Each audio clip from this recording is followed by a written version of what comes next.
Chers élèves, bonjour. Nous revenons aujourd'hui pour poursuivre la suite de notre étude de texte sur le fruit de ma passion.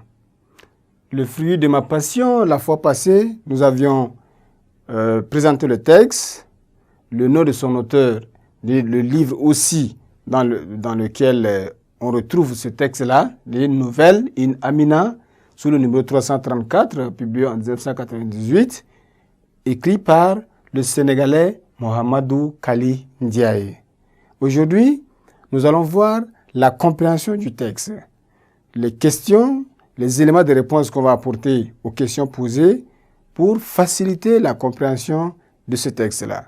La première question ici dit qu'apprend-on sur l'identité de la narratrice? C'est, n'est-ce pas, une jeune fille qui est la narratrice, c'est-à-dire qui récite, qui relate, n'est-ce pas, qui parle dans ce récit-là. Voilà. Où se passent les faits? Voilà. Combien de personnages y a-t-il dans ce texte-là?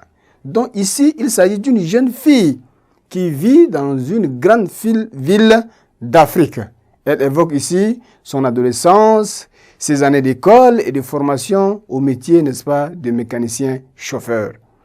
Les personnages ici, dans ce texte, sont sa mère, d'abord, sa sœur aînée, son père, son patron et ses amis, ses anciens camarades garçons de classe.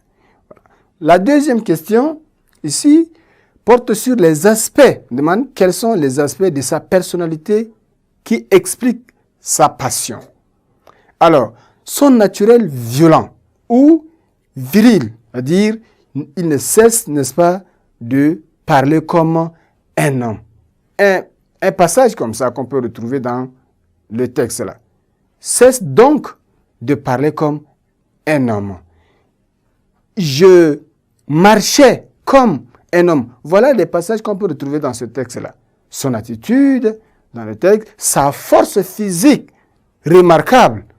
Quand, n'est-ce pas, elle dit ici, je terrassais bien des garçons. Ça prouve que elle est, n'est-ce pas, très forte comme les garçons.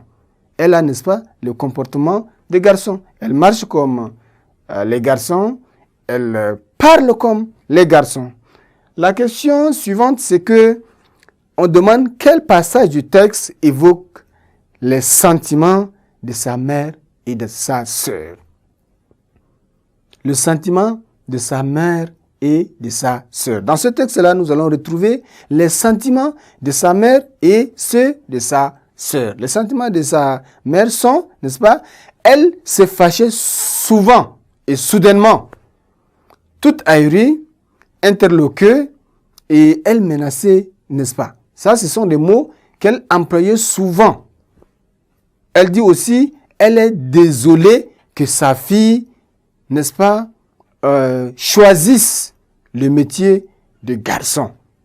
Sa sœur aussi a ses sentiments. Sa sœur ne cesse, n'est-ce pas, de procéder par persuasion pour, n'est-ce pas, faire revenir sa sœur à des meilleurs sentiments.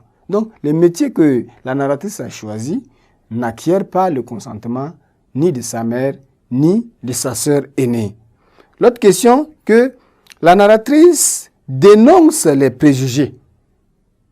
La narratrice dénonce les préjugés dans ce texte-là. Et on vous demande quels sont ces préjugés-là. Quels sont les préjugés que la narratrice dénonce? Ici, certains métiers semblent plus féminins ou plus masculins que d'autres. Donc, il exige ces métiers-là tantôt de la force, de l'endurance, tantôt de la finesse, du tact, de la douceur. Mais tout est relatif, car quand on aime un métier, si on en sent de la vocation, aucun obstacle paraît insurmontable.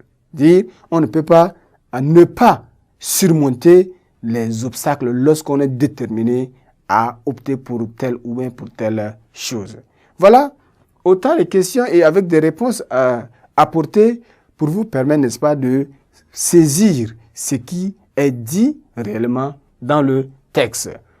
Donc, une dernière question, c'est que le texte pose-t-il un problème spécifique en Afrique. Le problème là est d'ordre général. Ce n'est pas seulement en Afrique. Et plus particulièrement en Afrique, parce que les filles ne vont pas, n'est-ce pas, faire le métier des garçons. Donc, la fille pose ce problème-là en Afrique.